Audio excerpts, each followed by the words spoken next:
Hi, I'm Salenta Fox with salentafox.com, and today I'm sitting here and interviewing Brandon Boucher, and he is a friend of mine, and he has listened to a, a hangout of mine that I did with Drew Gerald a few months ago, and he has some commentary. He liked it, and Brandon, tell us first about yourself.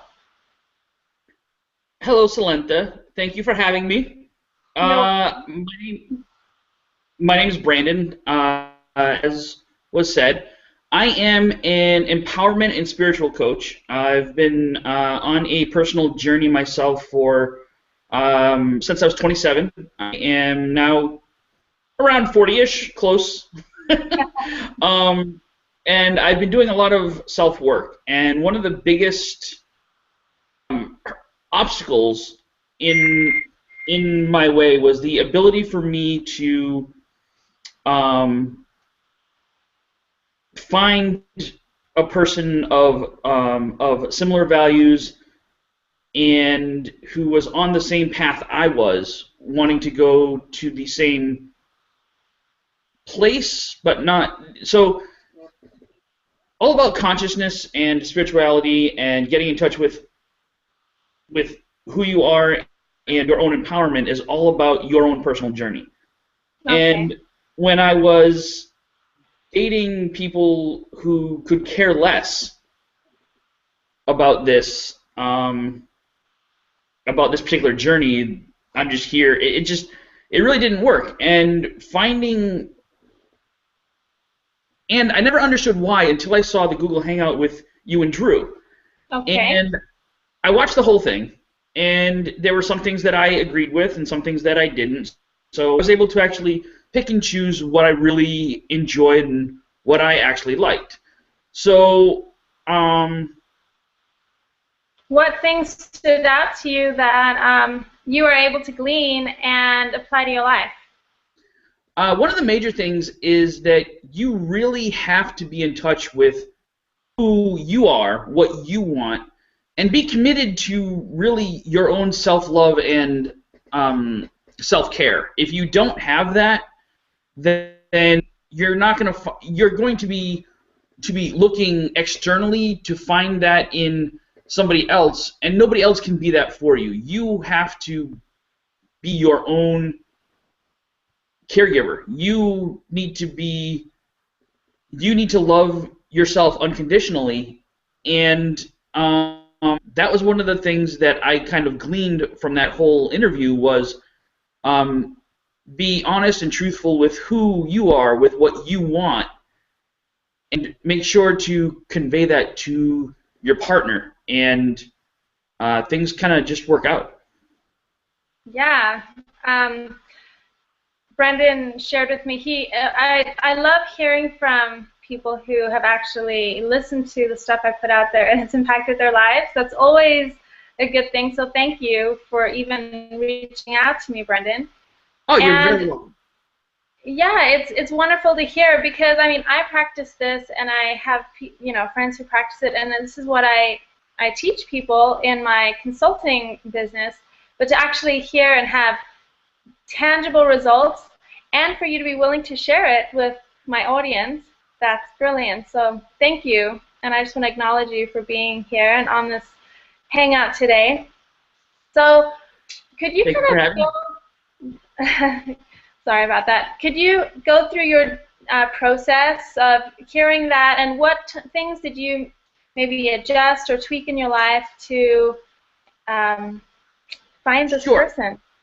Sure. One of the biggest things that I was able to tweak, I guess, as you put it, was stop looking.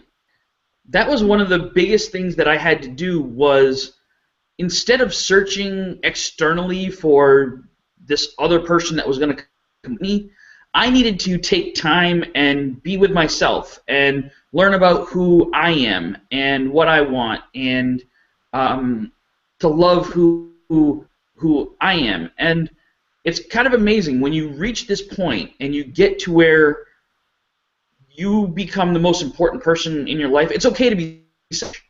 especially in this aspect. And that's something that a lot of people just don't understand. Yeah. So that's really what it was I took time to learn who I was. And to be honest, and look in the mirror and say, what do you want out of life?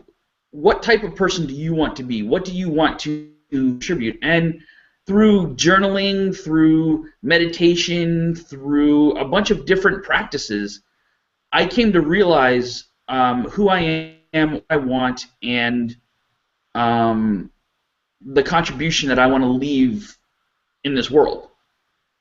And that's what I took away from it. And the moment that I stopped looking is when things happen. When you make that decision, that first decision to be like, I want to be happy. I want to know what true love is. I want to find somebody who is my partner in life, not a relationship, somebody that I can walk with hand in hand, shoulder to shoulder, side by side.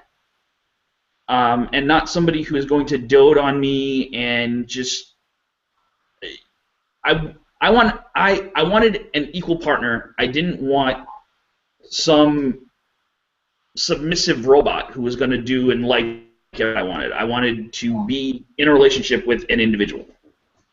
Yeah, you bring up two things that struck me. Firstly, you said you wanted to be in a relationship and not you wanted to be in a partnership, not a relationship.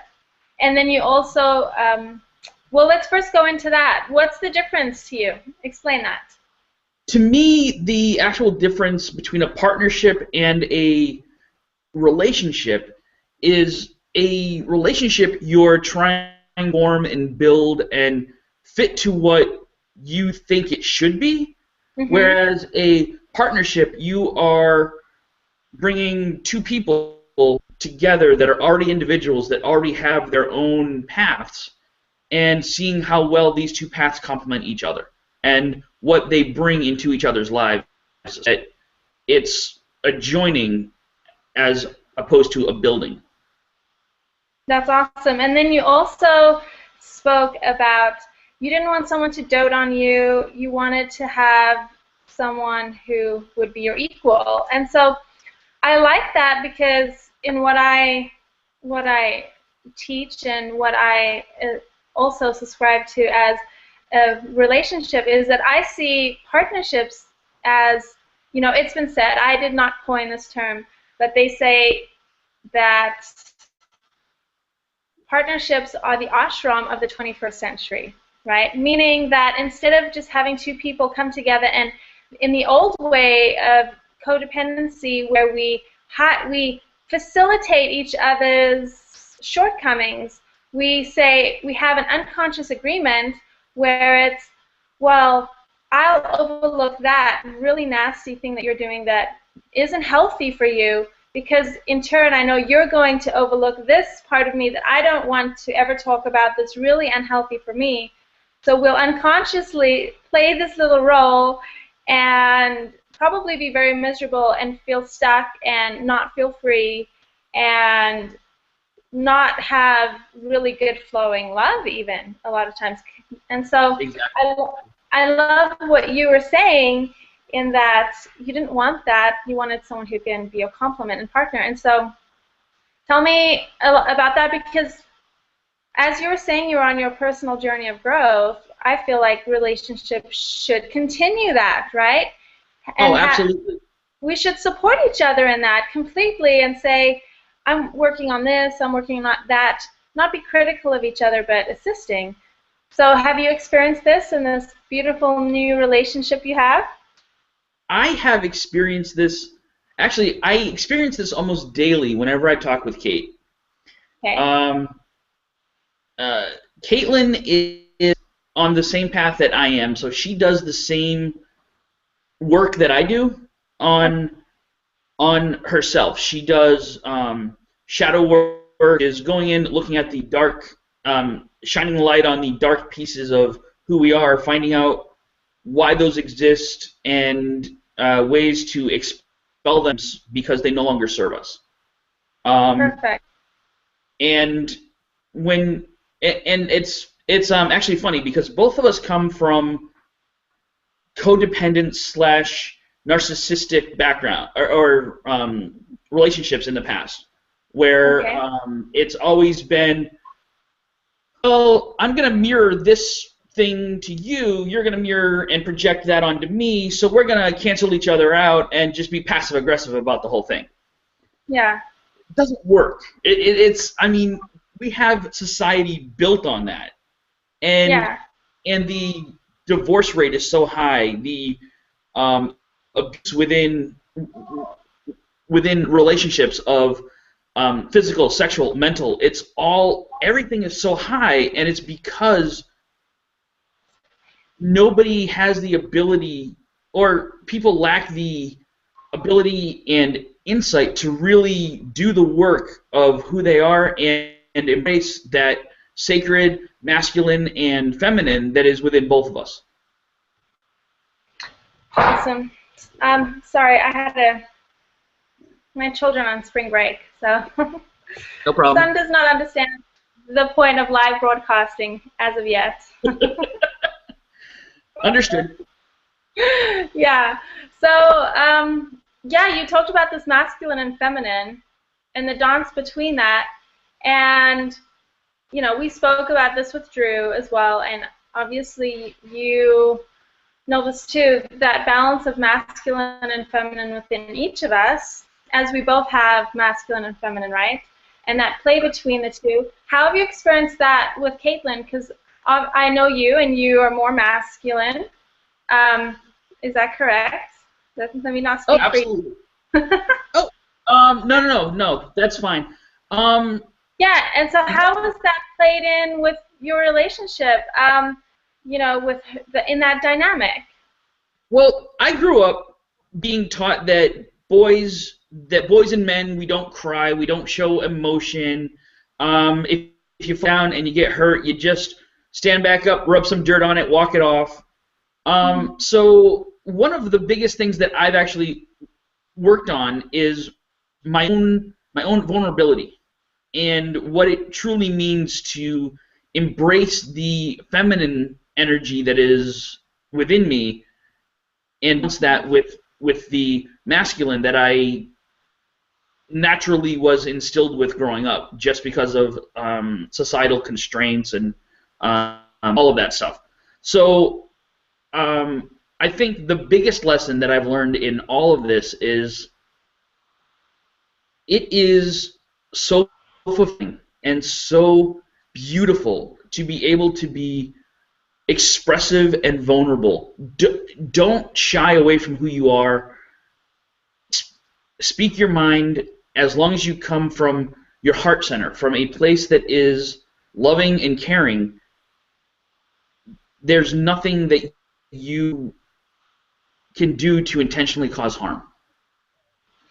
Yeah, and when you open to that place of vulnerability, and it doesn't matter if you're a woman or a man, because we all flip-flop between masculine and feminine all day throughout our lives, but even there's a lot of women who are not in touch with their emotions and won't allow themselves to feel deeply.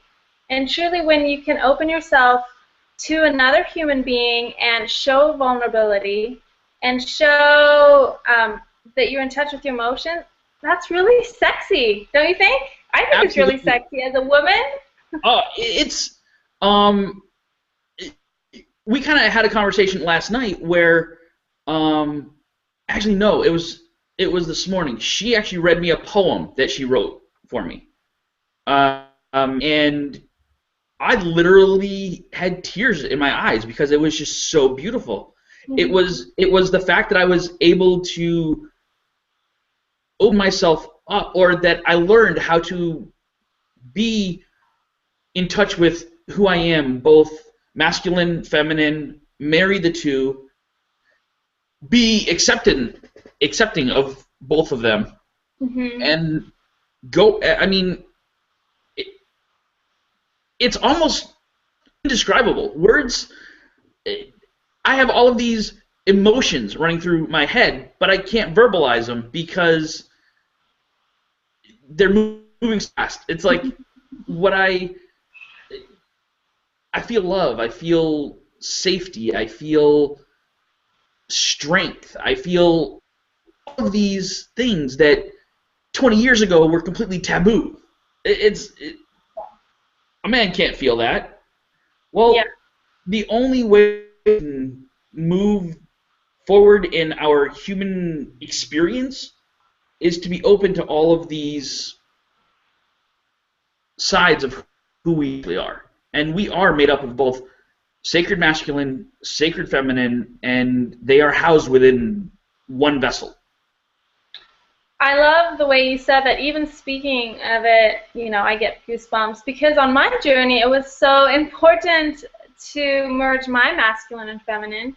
And through that, I realized how important it was. And that's actually most of the work that I started to do was the masculine and feminine. And even for me, I was way more in touch with my masculine side, even though I'm a very feminine woman.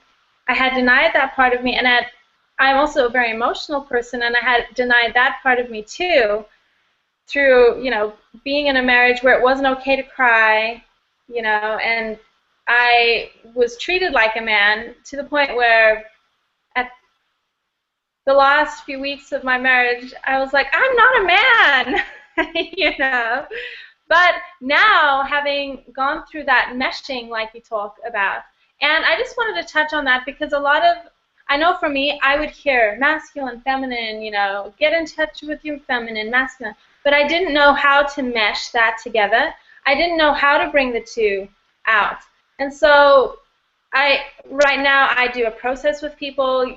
It's a 4 or 5 hour process that we do, and it's really insightful on how to do that. But I want to know what was beneficial for you to kind of marry the two, as you say. Well, the biggest benefit was that I found a partner who I am willing and able to see myself with end of time. Mm-hmm. That's probably the biggest benefit. However, the process for doing that was a long process because like you said, I was never taught that. I should back up a second. I was raised basically in a household full of women. Okay. I was raised by a single mother. I've got two sisters, one older, one younger, and in some aspects, I think I was lucky in the fact that I got a little bit more of that grace or I got a bigger dose of that feminine energy than most people do. Mm-hmm. Until I would spend time with my grandfather, who is a huge influence in my life, or was before he passed away. But he was from the old school of walk it off, don't cry, there's nothing wrong, you don't show emotion. So I knew that the two existed, and I never realized that they were independent. I always thought that they were independent, not that they should be put together, or that's not the right way to say it. Well, I like the word that you use, marriage, because it's a partnership within yourself. Absolutely. The divine balancing process that I do, and that's really what we do. I go and almost separate out the masculine part of you it's kind of a way that you're not necessarily noticing that we're doing that at the time. And then we separate the feminine part, and it's almost, well, the feminine and the masculine inside of you have a conversation. And you're like, well, you let me down. Well, you were never there for me. Well, you're too emotional. Well, you don't understand my feelings. It's like the same conversation two people who are trying to relate to each other, a man and a woman, would have. And then we make agreements and we say, well, I'm sorry, well, I'll do this better. And we come together in a partnership, right? And I think that's exactly like what you're saying. It is a marriage, but within yourself first. Exactly. And it's funny because I do a very similar process, but I do it in what's called sanctuary meditation, where we go on a journey into your meditative sanctuary, and You higher self call forth the female aspect of your energy and the male aspect of your energy, and you bring them both in, and you actually look at them, and based upon what you see in your imagination, in your mind, in that sanctuary,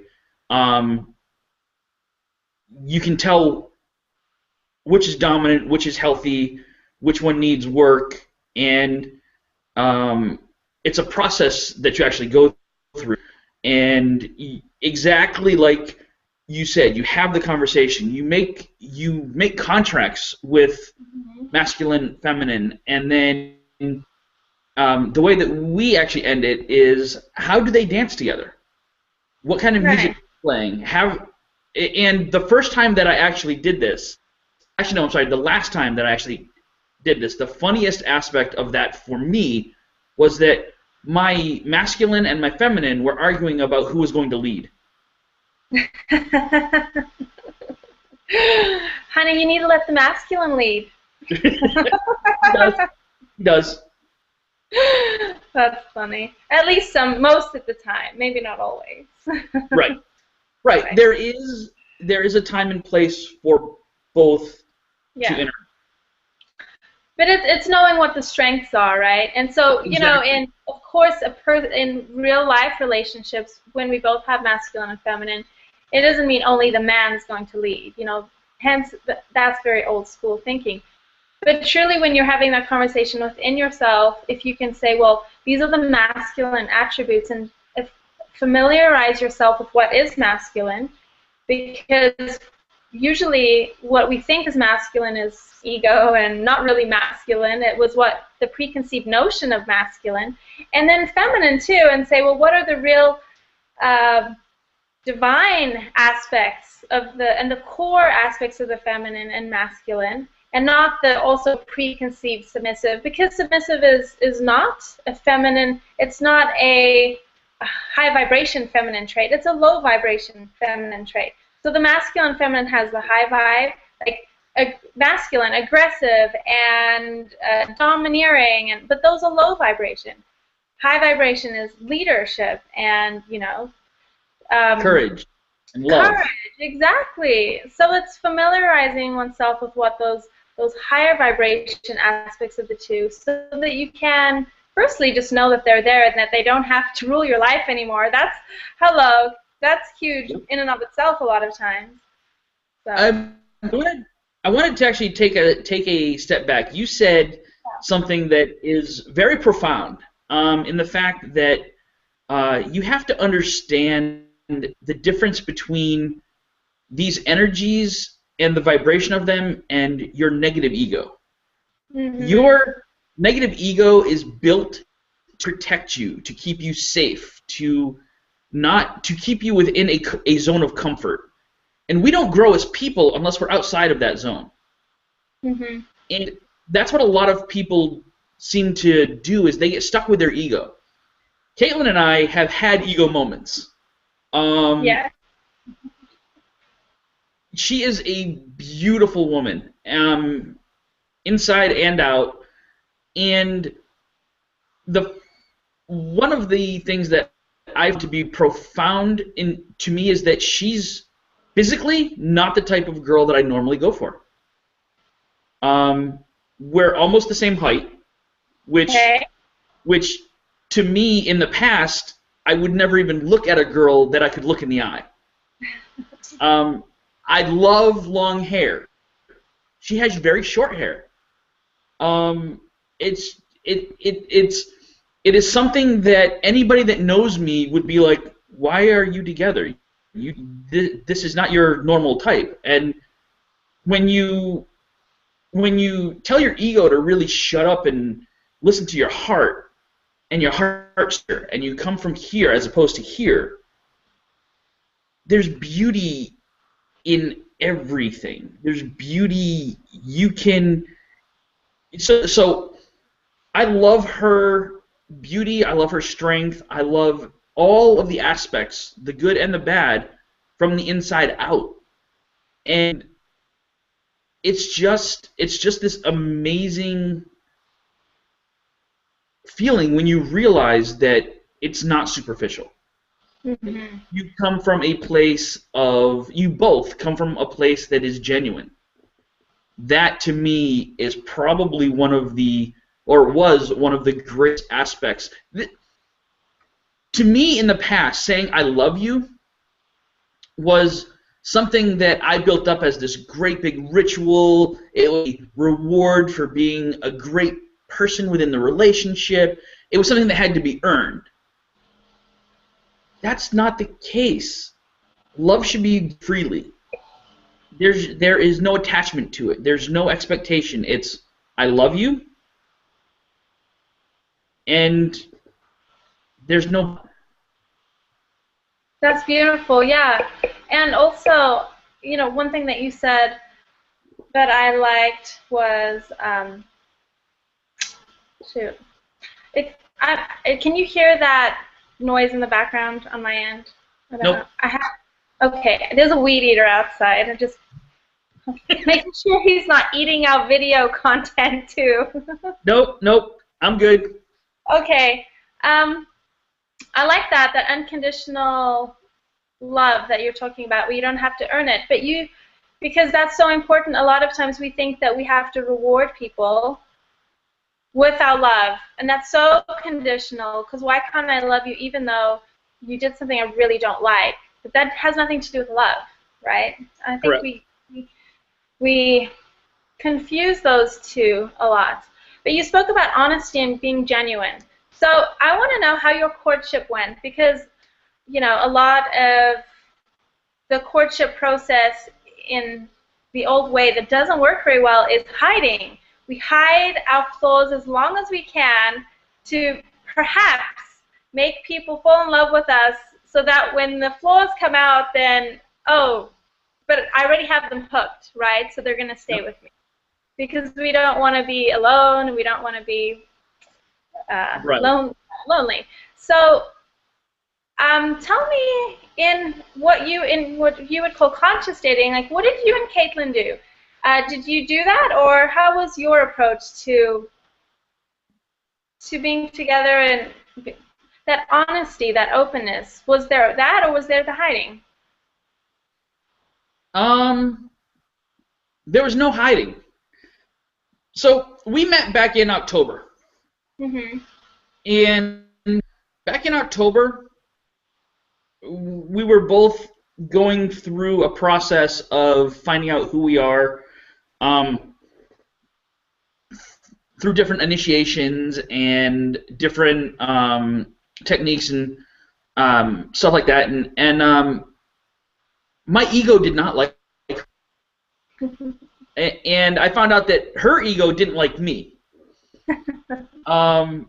And actually, we had a conversation recent where we actually talked about this, because I learned that she basically was telling her ego all the time just to shut up and let her experience what kind of connection there can be, and just let it naturally flow. And I was having something very similar. Like I said, physically, she was not the type of girl that I would normally pursue. Mm-hmm. And the more that I got to know her, outside of this work that we were doing, the more that I found that she's just a genuinely beautiful person. She has a huge heart. She really is idealistic, and we share a lot of the same values. So our first date lasted 12 hours. Mm-hmm. Our first official date. Okay. And normally I would have planned out the most romantic date possible so that she would be on the line, completely head over heels, smitten. I have some of my first dates are epic among my friends, because they know some of the lengths that I've gone through to prove that I am worthy of somebody's love. Okay. Now that's complete BS. I am who I am, and you're gonna like it or you're not, and I'm okay with it either way. Yeah. So for that date, we basically went out to lunch. We went. I live outside of Massachusetts, so we went up to Salem because she really wanted to. I think she wanted to go to a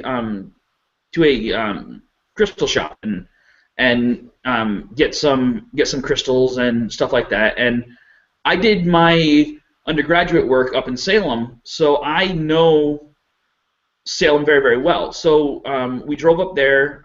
It's about an hour ride. We talked the whole time. We really communicated about who we were, what we wanted out of life. We really got to know each other on a very intimate and personal level. There was no hiding. We both knew that if this had any shot of being real, that we had to be real with each other. Mm-hmm. And then we went shopping. We spent the day up there. Came back. Went to a meditation class together. Oh no, we had dinner. Then went to a meditation class. Then we went to the North End, picked up some dessert, and then I was like, where are we gonna go? And we drive down, or I'm like, oh, I know, there's a beautiful spot where you can look over and see the lights across the river, all of this. And I drove there, and we parked, and she just looked at me, and she's like, this is great, but how'd she put it?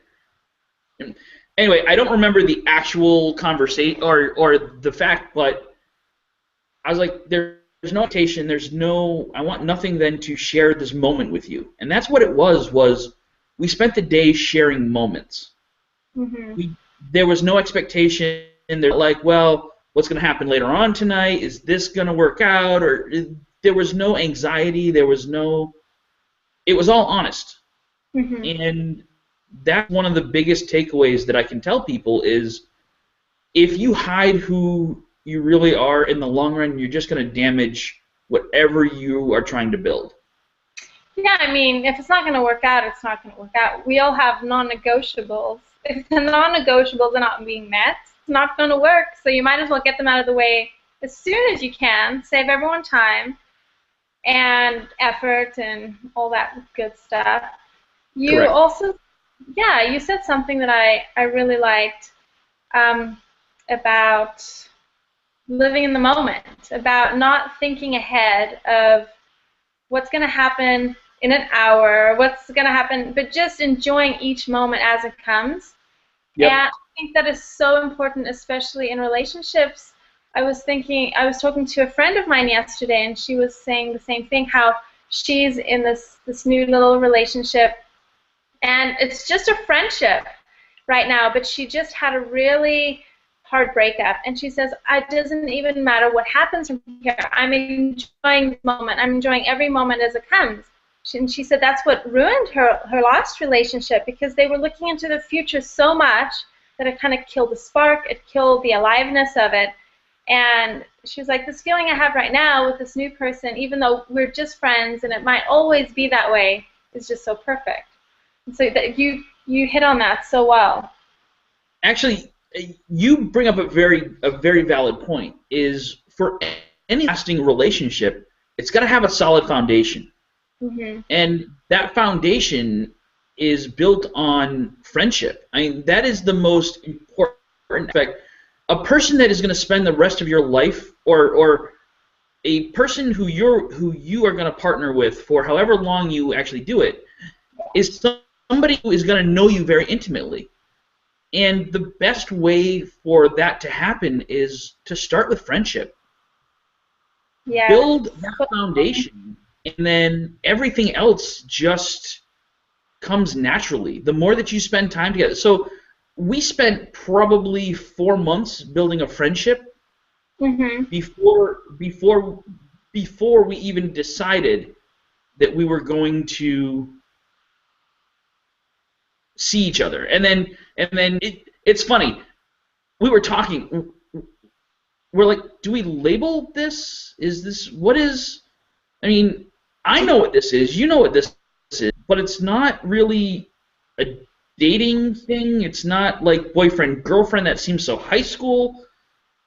And I said, we agreed to be partners in this endeavor, however long we're doing it. I'm okay with that. I like being with you as my partner. You are more than a girlfriend. You're more than a title. You are a beautiful soul, a beautiful person that I want to share my life with in this moment. And that's kind of where it went. That's beautiful. I mean, yeah, it's beautiful because that's really what it is, that friendship. And these days with online dating and that's a little harder because people are going out and looking for it, right? Yep. And yeah, and that is a good way to meet people. You know, lots of people do. But even then, take it slow. It's not about getting into relationships, you know, right away. It's not about we're so eager to connect and hook up. And really when you step away and you see what's really happening is like put our energetic clothes into each other and I got you, like hold on to it. And it's not always in a bad way. It's because we love that. Connection's beautiful. Everyone wants connection. But take it slow and build a solid foundation. Yep. Yeah, that's actually one of the biggest takeaways is that a solid friendship will survive anything. Whether or not you guys are together 10 or 5, 10, 15 years from now is irrelevant. Mm-hmm. You build that friendship and you work on who you are. It's not all going to be roses and wildflowers and waterfalls and daisies, because when you do the self-work, you light up the things inside of you that are just dark and disgusting and things that you just don't serve you anymore. And the person that you're with is doing the same thing. So there are going to be times where there's going to be friction. There's going to be issues. It's really how you deal with those with open and honest communication. Be like, okay, I'm mirroring something. What am I mirroring? Why is this happening? Or I'm being projected on. Why? What's going on? It's open that up, question that, and we have breakthroughs like that every single day. Almost every conversation, something comes up, and it's like, holy crap! I didn't even realize that was a thing. Thank you for helping me work through that. It's amazing what happens when you kind of push ego aside and just let things come as they do. Yeah, I love that. I love that. Thank you so much. That was a perfect closing to our conversation today. And I just want to thank you again for sharing with me and with the listeners today, because relationships are so sacred. It's such a sacred ground. And a lot of what I speak about, you know, we're skeptical. A lot of this hasn't been tested out yet. All we have are the role models that we have seen in our lives and the relationships that we've seen. And most of them are not healthy, and they don't really work. And so to share this with me and with everyone else is a blessing. So I just want to acknowledge you for that. Thank you very much. I would love to add a really quick closing to that.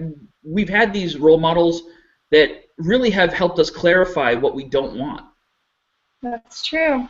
And that in and of itself is powerful. I love my mother to death. I do. She's been married 4 times. I have always said I don't want that. So it's great because this experience comes in both dualities. What we do want, what we don't want, and we can clarify both of them just through experience. I love that. Thank you. Because it is. And I think if we can gain lessons from every experience we have, and not a lot of times when the negative happens, we um, we villainize it, and we want to put it as far away from ourselves as possible instead of stepping back and saying, no, what is this really showing me? What is it? What is it? It's because it is. It's clarifying. So to embrace that and glean the lesson from it, that's just soul alchemy right there. Yep, absolutely. Awesome. So Thank you love that. so much. Yeah, you like the soul alchemy? Yeah, on so many levels. I know. Okay, awesome. Thank you so much. Thank And you. Salenta. you're welcome. And for our listeners, if you'd like to see more of these little tips on love and dating and how to relate in a conscious way where you can kind of step out of the patterns that weren't working and revolutionize your love and your life, then join me at salentafox.com, and you can subscribe and get little love nuggets delivered to your email every week. Thank you very much. Have a great afternoon. Same to you. Bye-bye. Bye.